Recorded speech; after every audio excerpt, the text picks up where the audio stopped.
drink it in, drink it in, drink it in, man. It is picked up by the line. Darius Slay's got it. Coming back right side 25. Picks up a block at the 30. Darius at the 40. Drink it in, drink it in. Drink it in, drink it in, drink it in, man. Rolls to the right. Stafford throws deep. Got a man out there. End zone. Caught. Touchdown, Detroit Lions. Marvin Jones. Stafford! Drink it in, drink it in. Touchdown, Detroit Lions. Cornbread. Stafford! Drink it in, drink it in, drink it in, man. Hey everybody, this is Griff. I'll be covering the Packers game today. I wanted to cover the last one of the season. I remember when we first went through our preview before the season started, Derek and I both thought this would be a win and it would propel the Lions into the playoffs. And then when we covered the game before the season, we both thought this would be a loss, that the Packers would come out and just kind of do what the Packers always seem to do when the Lions are up in Green Bay. Aaron Rodgers would throw the ball around. Matt Stafford would struggle, especially it being an away game late in Green Bay in December.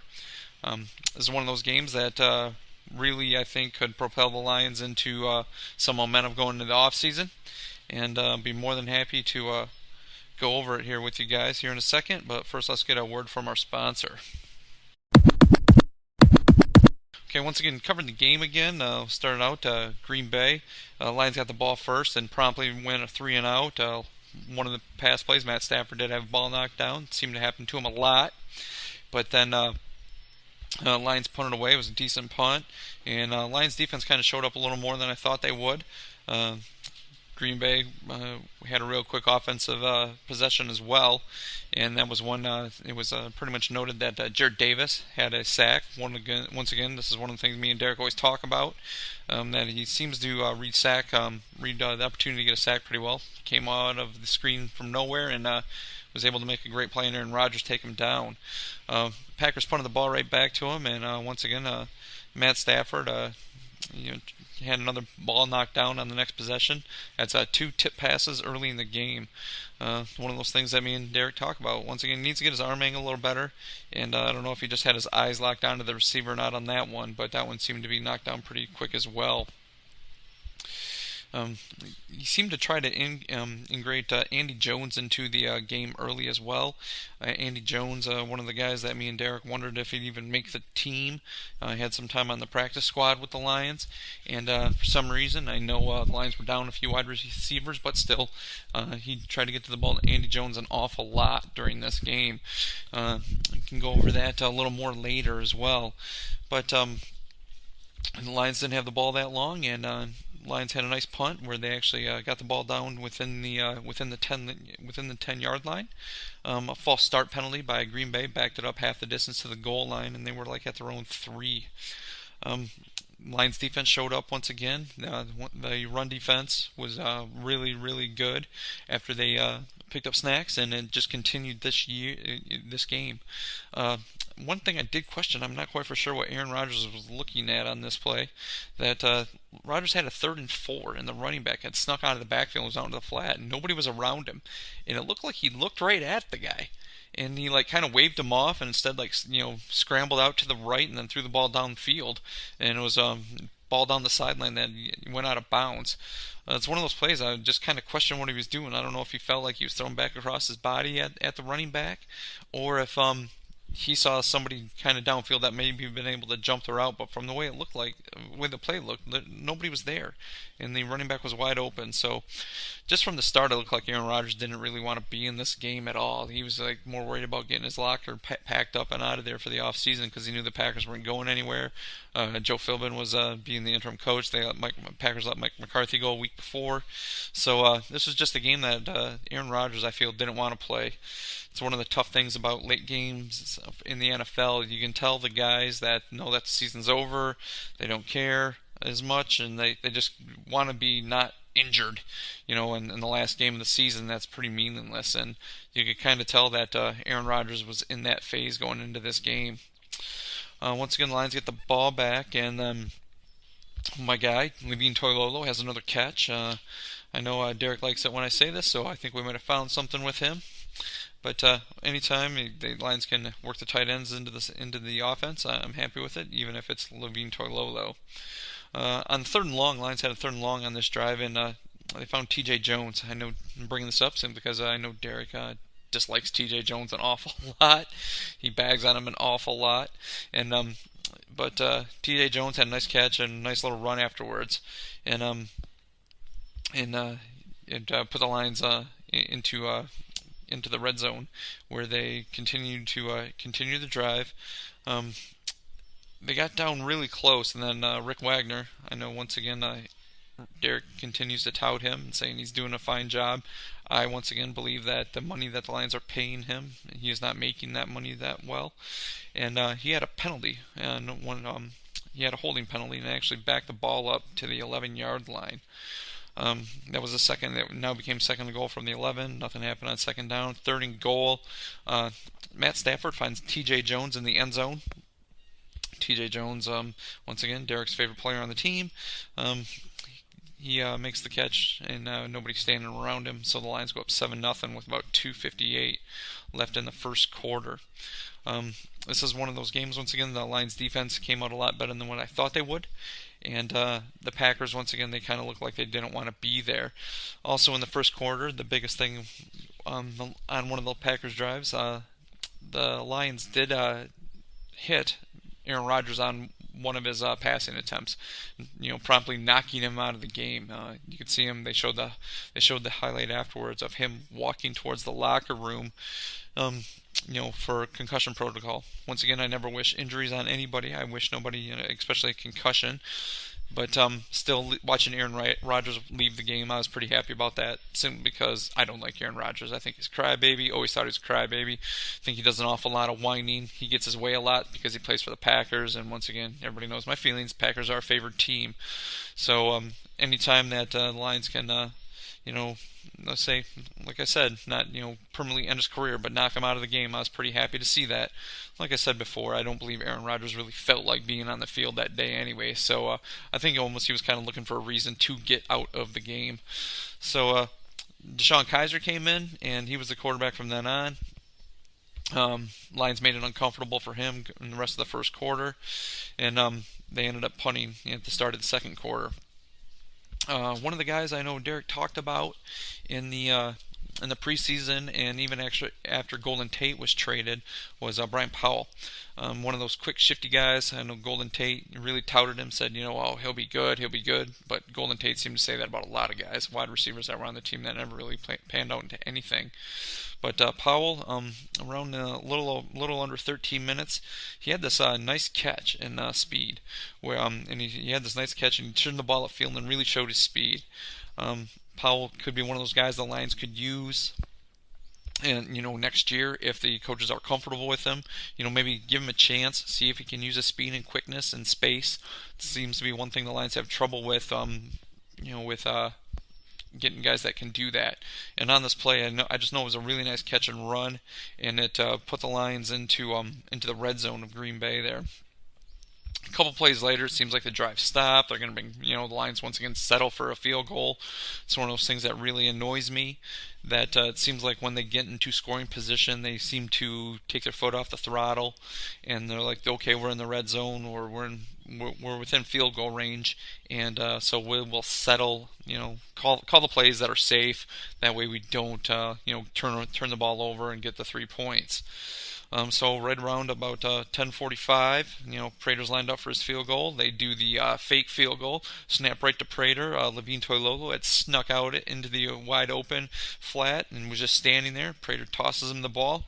The Lions go up 14-0 on this great trick play with about 10:36 left in the second quarter. It's one of those plays that we're always kind of scratching our head, saying, well, how come they don't do this earlier in the year? They always do it in spots where it doesn't really matter anymore. I mean, yeah, it's a nice play, it's trickeration, and obviously caught the Packers off guard, caught the Lions fans off guard for sure. But it's one of those plays that it's like, how come you don't use it when the games are still meaningful? That's kind of how I felt about this play. It's like, great, yeah, they scored an awesome touchdown, they tricked them, but we all knew the Lions weren't going to the playoffs at this point, and we knew the Packers weren't going anywhere at this point. So, I mean, yeah, it helped, go up 14-0 against the Packers, but one of those things just like I wish Pat would have brought this out earlier in the year in other games where they really could have used it, kind of going for that jugular. It seemed like I said, it seemed like a lot during the year, as with other previous years. Lions just always kind of settled for field goals and field goal attempts as opposed to really driving it, trying to score touchdowns, and really breaking the backs of the opponent. Then, roughly next drive for the Packers, they're putting a nice little drive together, but then DeShone Kizer on a third down, he promptly throws the ball to Jared Davis, which, I don't know, it didn't even look like that hot a pass. Jared Davis just, I don't know if he just wasn't expecting it. Well, obviously he wasn't, but he was the only guy in the area, and Kizer threw it right to him. And then that could have gave the Lions excellent field position, but they ended up having the Packers punt and getting the ball back that way. So once again, it's in the second quarter, Lions get the ball back. They start putting a nice drive together, and then they're starting to run the ball a lot more. This is one of those things that me and Derek talked about on how come the Lions just can't impose their will. The Lions' offensive line, they never seem to really be road graders.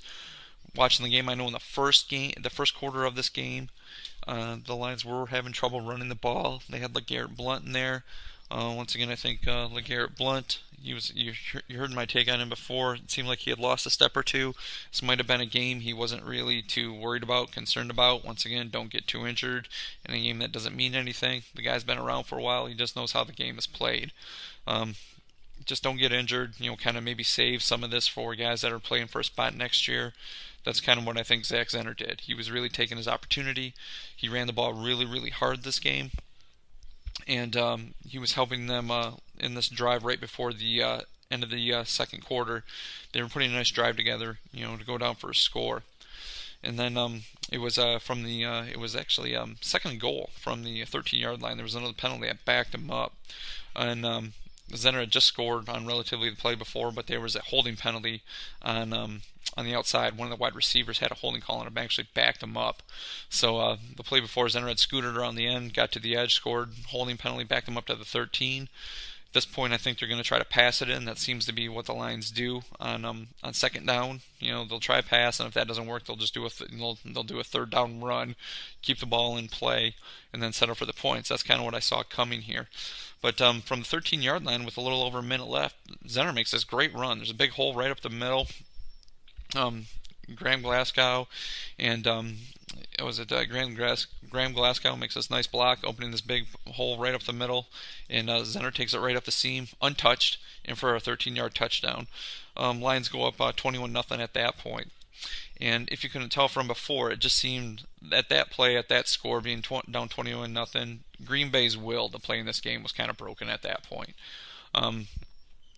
Nothing was happening offensively with Kizer at the helm.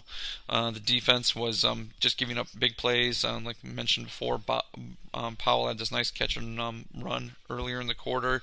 Zenner had just scooted around the edge of the play before, but this play, even from the 13-yard line, just a big hole opens up the middle, and Zenner goes in for a touchdown. Now, kudos, for the offensive line creating such a large hole. But like I said, I think going down 21-0 right before the halftime, that pretty much broke the will of the Packers to play this game, and they just simply did not want to be out there anymore. So up 21-0. The Lions' offense has seemed to have come alive. They're passing the ball pretty well. Stafford, looked sharp at that point. He was actually fitting the ball in a couple tight windows here and there. Wide receivers were getting open. The running game had really started to come alive with Zach Zenner at the helm, and the offensive line was blocking pretty well. There was a couple times where the Packers did get some pressure on Stafford, but he was able to either step out of the pocket, get up, throw the ball away. He wasn't having to do anything spectacular to make plays happen. So after half, the Lions kick off, and once again, like I said, the Lions defense showed up early in the second half.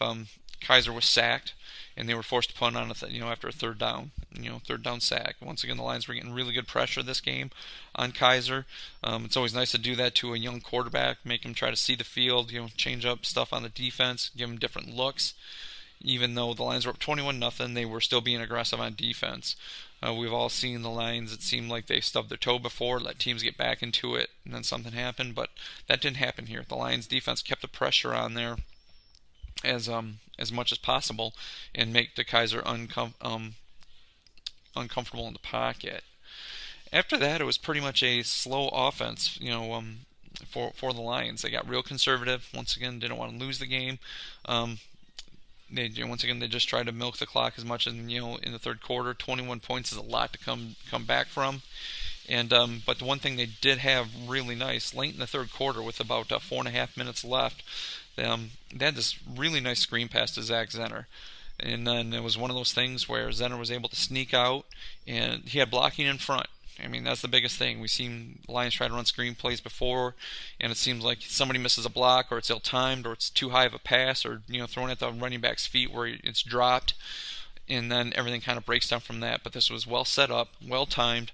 Zenner was able to gain like 12, 15 yards on the screen pass, and it pretty much it started a drive that got him downfield, and then right before the end of the quarter, with about 3 minutes left, Prater came in and kicked a field goal, making the score 24-0. So that was the only scoring there in the third quarter. But the Lions' defense really showed up in that quarter, not letting the Packers back into the game at all, which is huge.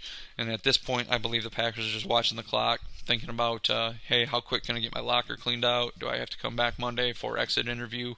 Things like that. So the nice thing is that the Lions' defense was really starting to focus on getting the shutout on this. It's always nice to have a shutout, even in a meaningless game like this. And then it just gives your team confidence going into next year. Once again, it leads to the momentum that we speak of. It kind of shows the guys that want to be there, want to play hard, continue to play hard, be on the team next year. Diggs had a good game. Slay had a good game. I mean, those were the Lions Pro Bowlers, but they really showed up in this game as well. I think Tracy Walker, I saw him out there making plays as well. Defensive line-wise, Snacks was out there still playing hard. He's been in the game a long time, but still he was out there really playing hard for the team. Ashawn played well as well. Really happy with the defense, that they showed up and really continue to really grow under Matt Pat from a season that was really disappointment, thinking where they could have been. They really stepped up in this game to preserve a shutout going into the fourth quarter against the Packers. Then early on the fourth quarter, one of the plays that we always talk about, Jared Davis, is nice that he hustles, but he has a late hit out of bounds on Kaiser. And this one's way out of bounds. This one's not even on the white on the sideline, where that's like that coach's box where the coaches can stand. I mean, this is where the players are supposed to be standing, and Jared Davis hits him. So it's one of those plays, it's just like in a game that, was closer, maybe more meaningful, plays like that can really hurt you. It's one of those things where you just really gotta be smart about that, especially on quarterbacks. I'm sure Jared Davis knows this, but this wasn't even close. It wasn't like he was just running out of bounds, he got a hit. This was way out of bounds and he got hit. And that's really the downside that I've really seen in the fourth quarter on the Lions defense. Pretty much the same drive right there. The Packers had a 3rd and 5, and at this point they're just pretty much going for it, just trying to get back in the game. And then Kaiser sacked. I'm thinking at this point, okay, they're just going to punt it away, do what they need to do. But no, instead it's a 4th and 9, and Kaiser shows why he's in the NFL. Besides his arm, he can scramble a little bit too. And there was a big open running lane up the middle because everybody had ran off, and Lions were man-to-man at this point. So Kaiser scrambles and just is able to run for probably about 15 yards for a first down, continuing the drive. Then they keep going with it, and then there's same drive. The Packers are moving down. They're inside the red zone, and it's a 4th and 3. Knowing that they need points, they pick on Darius Slay. Darius Slay makes a nice play and breaks up the pass. Once again, he does his patented finger wave, which I always like. Slay's my boy. I've always liked him. I remember at training camp as a rookie, I was able to shake his hand, and I just told him, "Hey, you're going to be good." And all he said was thanks. And it's one of those guys. Yes, Derek makes fun of me because I pat myself on the back when I get them right, and I got this one right. So I'll tout that one, as much as possible. Lions get the ball back in late in the fourth, midway through the fourth, and then they start a drive. Once again, they don't take the foot off the accelerator, which I'm always very happy about. They could have just sat on it, but no. The offensive line was pretty much doing what they wanted at this point. Stafford was getting no pressure on him. The Packers defense, it seemed like even the young guys that, I don't know, you always hear the stories that are just putting film out there for other teams to see, show the coaches who want to be here next year. But it's one of those things where Packers know they're obviously going to have a whole new coaching staff, so you can just tell they just want the game over with. They didn't want to be there anymore. And it's one of those things where the Lions just took advantage of it. They ran the ball very well. Late in the drive, Stafford was able to find T.J. Jones again with a little under 7 minutes left in the game. T.J. Jones' second touchdown of the game. As for you, Derek, that's your boy. He should come back next year, should be a starter. In the slot, the guy can do a lot of things. He's good. He could be the starting punt returner. That's for you, Derek. I know you're going to like to hear that. So, up 31-0. Lions all at this point right now, they're just thinking it's just preserve the shutout. And, obviously about 6.5 minutes left in the game.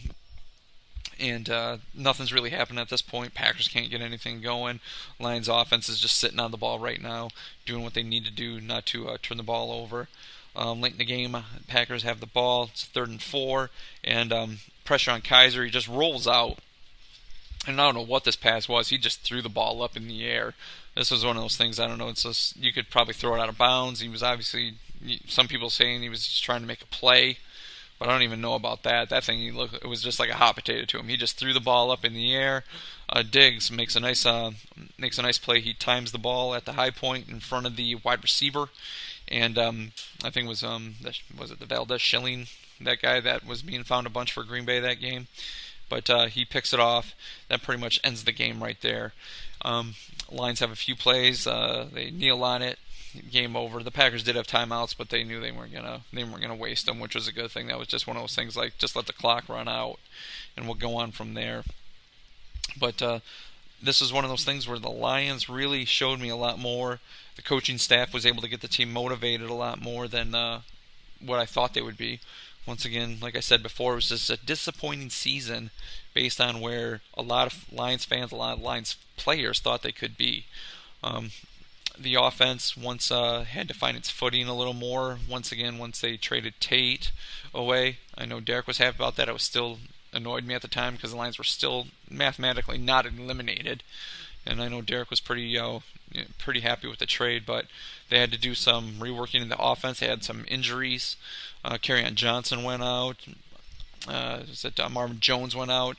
Kenny Golladay effectively became their only offensive weapon that they had, and he was still able to get open. I mean, he wasn't used a whole lot in this game, but he was still able to get open and make a lot of contributions in a lot of games. But as for this game, I mean, some of the young blood out there that really was showing how they really wanted to be on the team, coming back next year with this coaching staff. I mentioned Powell. Powell, obviously young, had a young career day, having 6 catches for 103 yards. This guy just seemed to be always open. And that's just one of those things, like we said, he could be, if the Lions don't want to draft a wide receiver or try to sign a slot guy, I know me and Derek talked about that, we could use this guy in the slot. He's quick, he's shifty, he has speed. 6 catches, 103 yards. Those are really, really good stats. Zach Zenner, 21 carries, 93 yards on the 13-yard touchdown. 93 yards, 21 carries. I was a little miffed with Detroit, to be honest with you. When he late in the fourth quarter, he had 93 yards. They just showed the stat and they pulled him to put LeGarrette Blount in.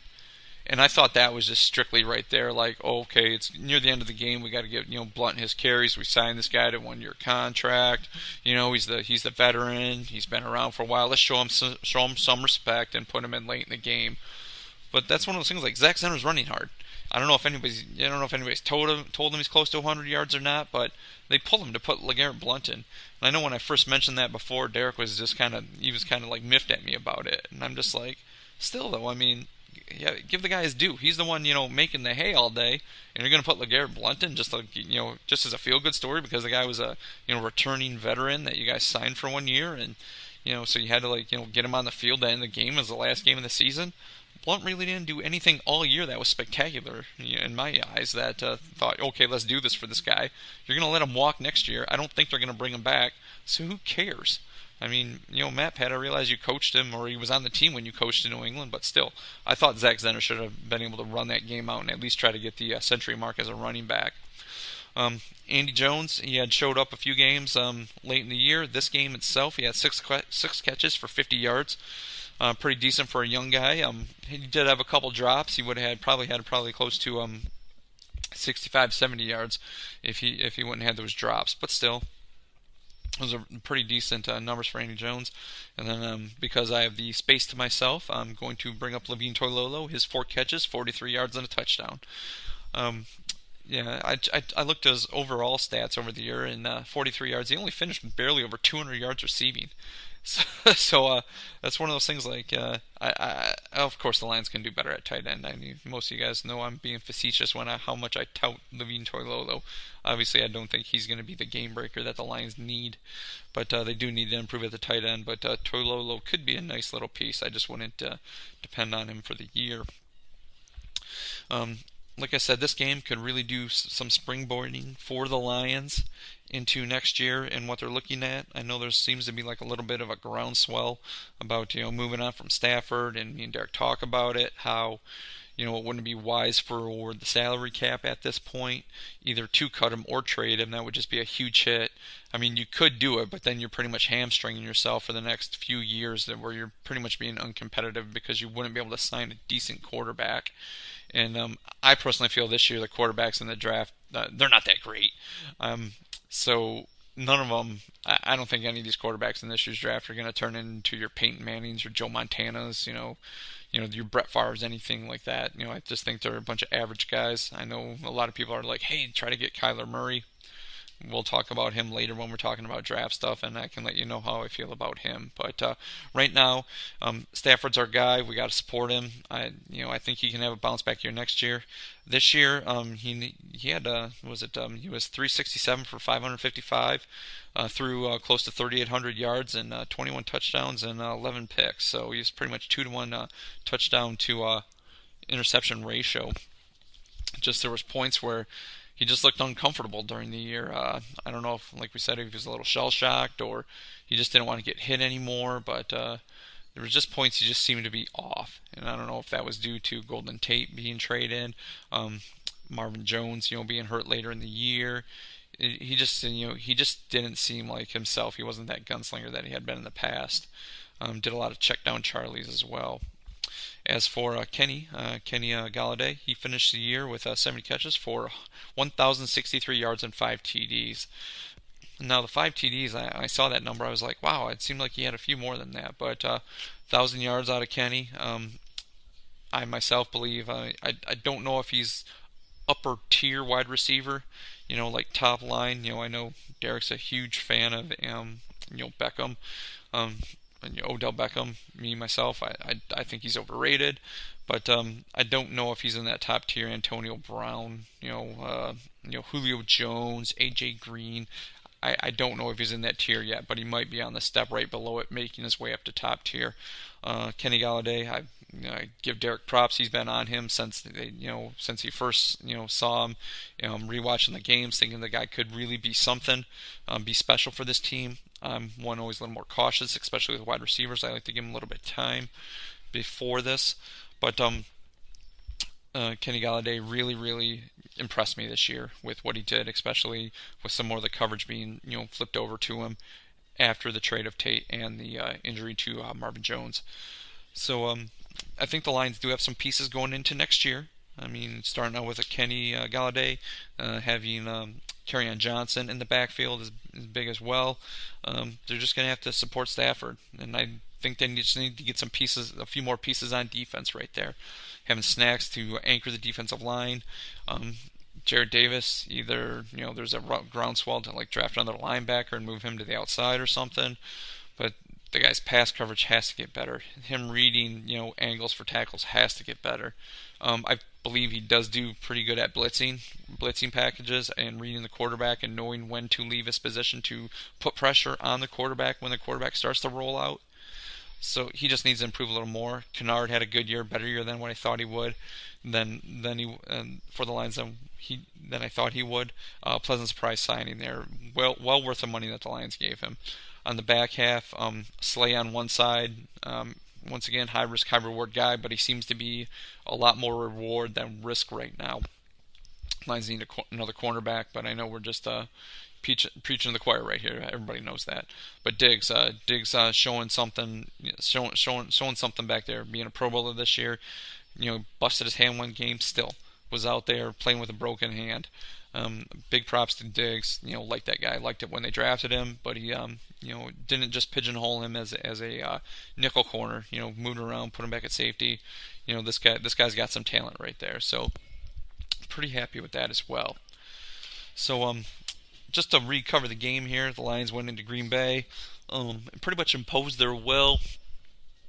Probably about midway through the first quarter, they really came alive. Offensive line started to block better. Running game started to really pick up. Stafford was finding some open wide receivers. They had the fake field goal for a touchdown to Toilolo. And then late in the quarter with Zenner's 13-yard touchdown run pretty much broke the will of the Packers. They didn't feel like coming out for the second half. Seems like there was a lot of guys on this team. I remember one point in the game, the Lions, I remember the play. Yeah, the Lions did false start, but Clay Matthews came across the line of scrimmage, was pointing at the wide receiver, and they called encroachment on Clay Matthews, and he was pretty mad about it. Hey, I'm glad something gets called on Clay Matthews. I think this guy, there was like, he's a clean player. No, I think Clay Matthews gets away with a little more because he plays with Green Bay. Once again, you guys have heard my tirade, Green Bay's favorite team, so they let him do a little more. So, having Clay Matthews get a penalty called on him in his home stadium, I was pretty happy with that as well. It made me smile a little bit. But at that point, the Lions just pretty much kept the pressure on. Kaiser was uncomfortable as coming in for Aaron Rodgers. He, didn't look comfortable. He's missing guys, wide, short. He wasn't that good. He did have a couple scrambling plays where he was able to run for a first down. But other than that, the Lions kept him in the pocket, kept pressure on him. He did have a pick, thrown to Diggs late in the game. TJ Jones, 2 touchdowns. That's a point out for you, Derek, right there. Make sure you hit the bell on that because I know how much you like TJ Jones. So Lions win this one going away, going 31-0. Ending a season a little disappointing that they weren't going to the playoffs, but still, big W up in Green Bay. Beat them 4 times in a row, and that hasn't happened since the early 80s. So I don't know how many of you guys out there on the listen Detroit Koolaid remember that. I do. So anytime the Lions can beat division rivals, I'm happy with it no matter what. So once again, I appreciate everybody for listening. Once again, drink it in. Have the cornbread. Once again, please subscribe, listen to us. We're on a number of platforms. I know Derek has us looked up to YouTube, so you can listen to us there as well. So drink it in, guys, and me and Derek will be coming to you next week with a couple more shows. Everybody, out.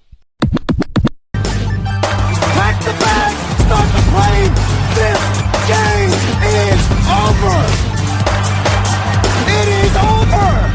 What a comeback by the Lions. Drink it in, man.